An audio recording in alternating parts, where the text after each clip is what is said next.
when they coordinated with you, sabi ninyo yung target modernization of all jeepneys is revamped to 2028. Would that be correct?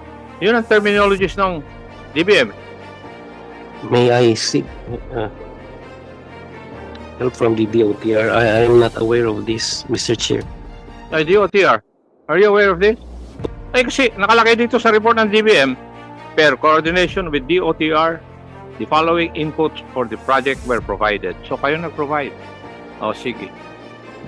You don't have that. O sige. Sa funding requirements for 2024, the proposed amount was 1.8 billion. Ito yung sinasabi ni Ate. Right?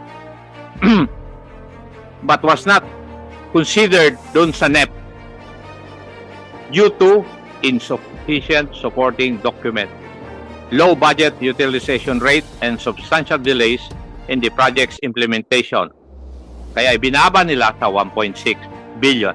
Okay. So, ang sinasabi rito, kung mabagal kayong gumamit ng pondo, mabagal din yung programa. Kasi nagdidepende kayo sa pondo. Mr. Chair, perhaps may I provide a little explanation. The reason why there was a slow usage of funds is because of the stance in the previous dispensation na palaging pinopostpone po yung programa, so hindi po talaga nagamit effectively. But in the current administration, where we were firm on the deadlines, we believe that the funds would be used effectively and speedily, Mr. Chair. Hopefully. Now, for my last issue today, for your 2022 Public Utility Vehicle Modernization Program in its social support compound, the amount was 1.8 billion. Tama? For 2024, Mr. Chair? 2022. Yes, what was allocated is 1.8, but for this, are you referring to the social support, Mr. Chair? No, for the Public Utility Vehicle, I have a copy of the budget of 2022. Yes, Mr. Chair, it's 1.8 billion. Yes, 1.8 billion 721,000 pesos. That Tama? would be correct, Mr. Chair. Yes, Now, Mr. Chair. The GA is a law, right? Yes, Mr. Chair. And unless it is repealed or amended, it stands as a law. Correct. Affirmative, Mr. Affirmative. Now, what does the GA of 2022 say? Okay? I would just like to read that part. In the GA, the amount of 1,800,721,000 pesos appropriated herein for the Public Utility Vehicle Modernization Program shall be used to subsidize the equity of modern units for drivers and cooperatives who chose to upgrade to more environmentally friendly and compliant vehicles to ensure a just and equitable transition for transport workers.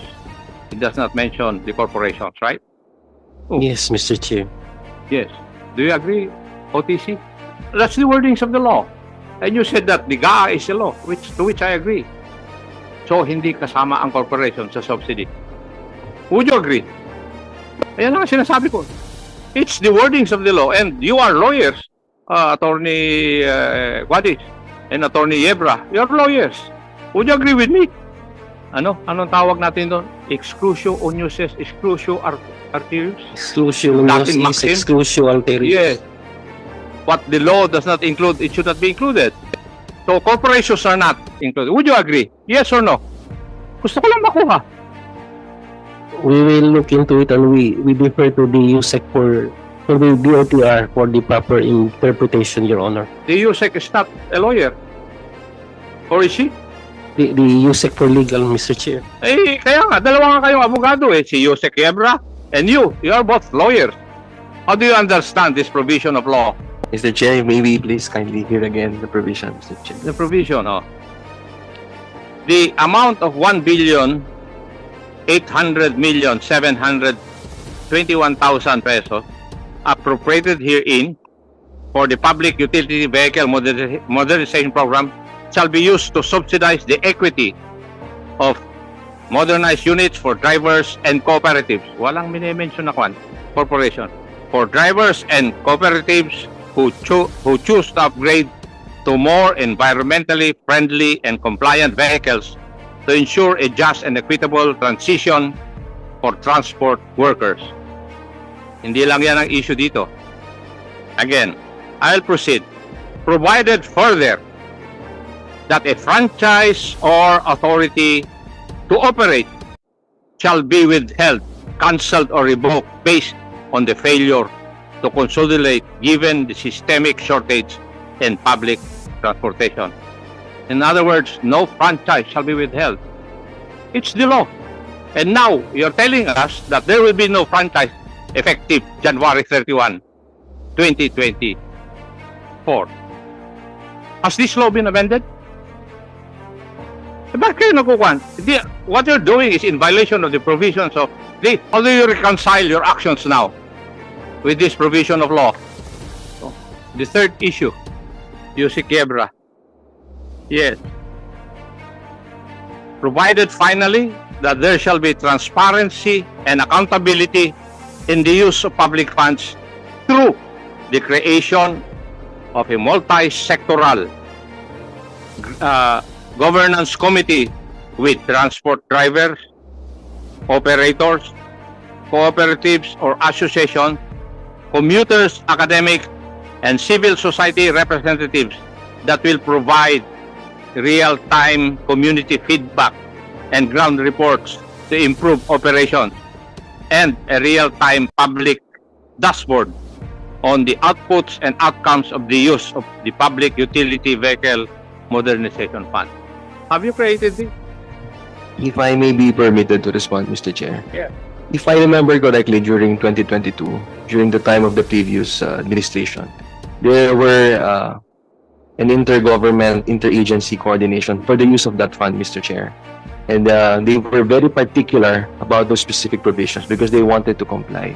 So we will, if you will allow us, Mr. Chair, please allow us to check the records on how the 2022 GAA funds were used to see if they were really compliant, Mr. Chair. Yeah, that answers the third issue.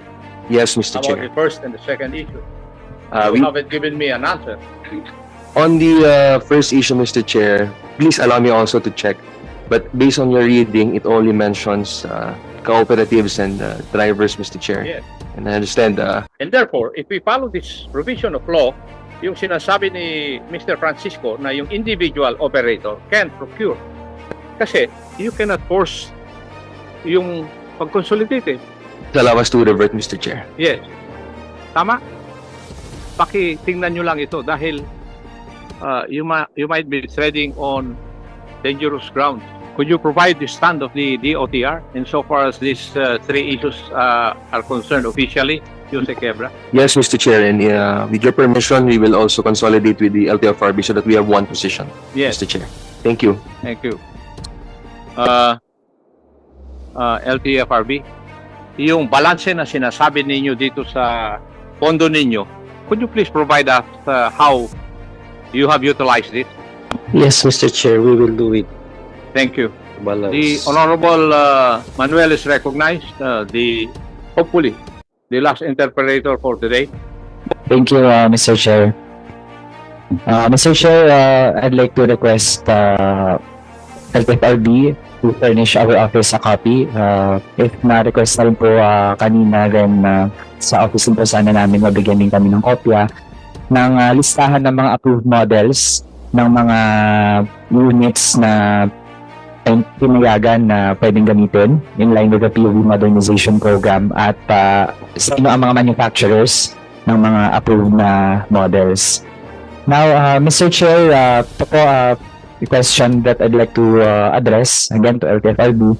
Sa lahat po ng mga consolidated franchises, ilan po doon ang ginrant sa mga cooperatives at ilan ang ginrant naman sa mga corporations? Given at least until Monday to provide you with the numbers of the likewise the names of the approved manufacturers and models. Okay, Mr. Chair, we expect na matanggap po ang nire-request nating mga information. Also, Mr. Chair, ito naman na bahagi din ng presentation ang data kung saan may breakdown ng ilan sa 54 POV models ang locally manufactured or assembled at ilan naman ang imported. Mr. Chair, at first glance ay somehow dito actually ang ganitong figures or nakaka-model po ng paano natin makikita talaga ang share ng local tsaka ng foreign. Kasi tingin po natin pwede pang mahati sa dalawa yung locally manufactured at yung locally assembled. Kasi iba po yung pwede talaga majority if not all of it ay manufactured dito sa atin. Iba din yung parang tayo na lang yung nag-assemble. So Mr. Chair, meron din po bang ganong breakdown? May ganun po bang data ang LTFRB para po makita talaga natin kasi ano po echo what was mentioned by Rep. Pancho kanina na nung hearing po natin ng March I can recall na ang binanggit po talaga doon majority ng mga pasada ay imported. No? Pero ngayon po nag-iba na po ang pinapresent na data sa atin. So kailangan po mas malinaw. So may ganun po bang breakdown? Mr. Chair, part of our partners here are the government financing institutions who can provide likewise the data like Land Bank and BBP. But we will provide you with whatever data is with us until Monday, Mr. Chair. Mr. Chair, why is it that those agencies or institutions are expected to provide the data? Kasi po ang pag-classify naman ng mga units, I think ang mas makakatulong dyan DTI or iba pang mga ahensya, lalo na classification ng POV models ang pinag-usapan po natin. Yes, Mr. Chair, we will comply. Also, when can we expect All of it on Monday, Mr. Chair. Okay, thank you, Mr. Chair. Mr. Chair, binigyan na lang natin yung mas accurate sana na datos. Kasi Mr. Chair, kung nagpaplano tayo ng comprehensive na pag-modernize, quote-unquote, ang ating transport system, edi sana yung buong proseso na yung ating kinover.